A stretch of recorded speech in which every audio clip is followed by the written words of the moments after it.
I replaced the motors. I don't have the stock motors in here anymore. Let's see if we can get a decent view of the name here. I know it's kind of upside down, but it's Novak's Rockstar 45 turns. They make a world of difference.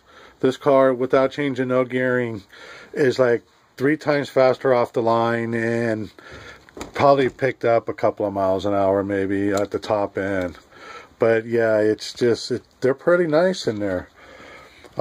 This is also, I know I have a wiring mess here. Let's see if we can get in here and see that. There's the speed controller. And it is the Novak M2. I'm trying to see if I can get in there. Maybe we can see the name on it.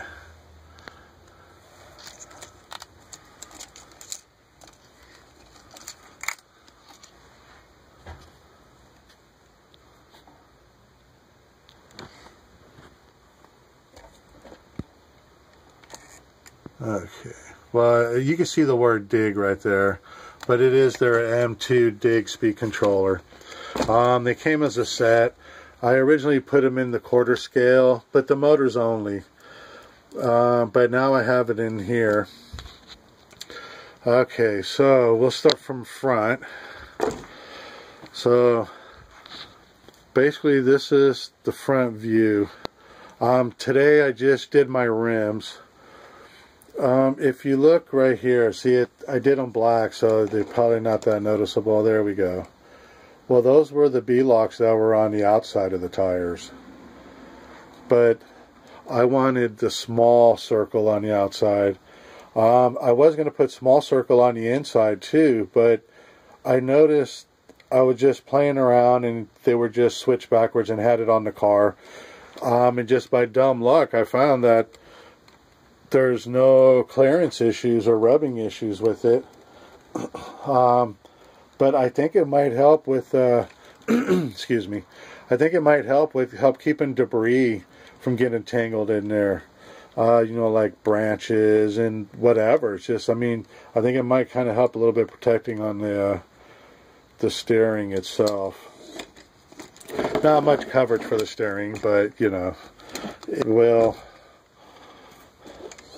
I'm sure it'll help some. I did it black because I think it just hides it. Blends right in the tire. And actually I painted those with the liner paint as well. But see, even from kind of a far distance, it still lets all the orange that's inside there stand out. So I think doing it black really helped out and didn't take away from the orange pieces that are in there.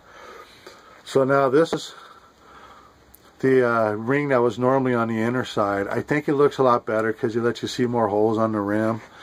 I don't know, let's see if I can get in there and get a good texture shot of this. Yeah, there it goes. That was sprayed with bed liner.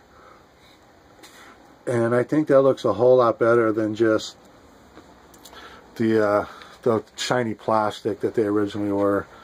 So you pretty much can see what I'm going for. See, I think that looks pretty nice, just the 2 orange rings. Like I said, the nut itself will be black eventually. But let's get this in frame. But I think it's coming out pretty good. Can't wait to go take it out on for a run again. For the most part, I think I'm done with this. Oh yeah, another feature here. Since I am running front and rear steering, and then plus with these 2 motors, that's going to be quite a draw on that speed controller.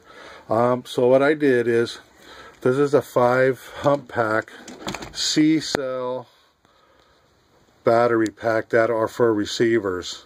Generally you find them in your 5th scale cars.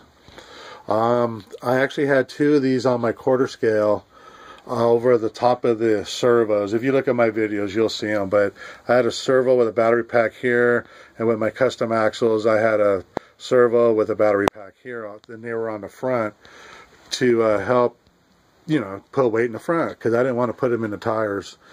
So anyway, this is basically is for running the servos, and servos only, really. Maybe someday if I upgrade to some lights on the body or something, who knows? You know, that battery pack will come in handy for that. And I do have a 4-channel radio, so it kind of gives me a lot of leeway on things I can do. You know, I know I can't go too stupid extreme, but with this car right now, it has all 4 channels used. Channel 1 and channel 3 are for steering. Channel 2 is for speed controller, and then channel 4 is to activate the dig. I tested it out. It seemed to do pretty good, but I'm still have some powder coating I got to finish up on. That rod right there, when I built the rear, it was just a spare part that I put together, and it still needs to get painted. And also I got 2 new servo horns from Integi, so I'm going to have to powder coat those. But like I said, next time when I do powder coating, I'll get to those. Now you can see in the last video the shocks were still the stock green. As you can see now that they are black. I don't know if it's going to let this focus in, but it is like a wrinkle, kind of a grainy finish. Maybe something you might see on a toolbox, or I don't know. But it's a rough texture. I know it's probably not picking it up in the camera. Sorry about that. But that's that color black that was, it's called S&S Wrinkle Black. And all my powders I get from Powder by the Pound, because you get the better price to them. I think they have a wider variety of colors as well.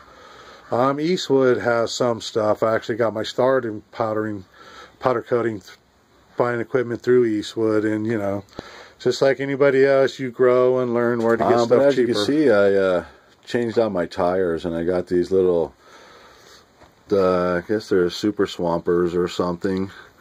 I know they're so dirty already, but if we were been up at Momback Playland and going for a run, I mean, look at all the dust and dirt up there. But I got to admit, these tires work way better than the factory tires. I got them to bolt straight onto the original rims, no problems. They worked out great.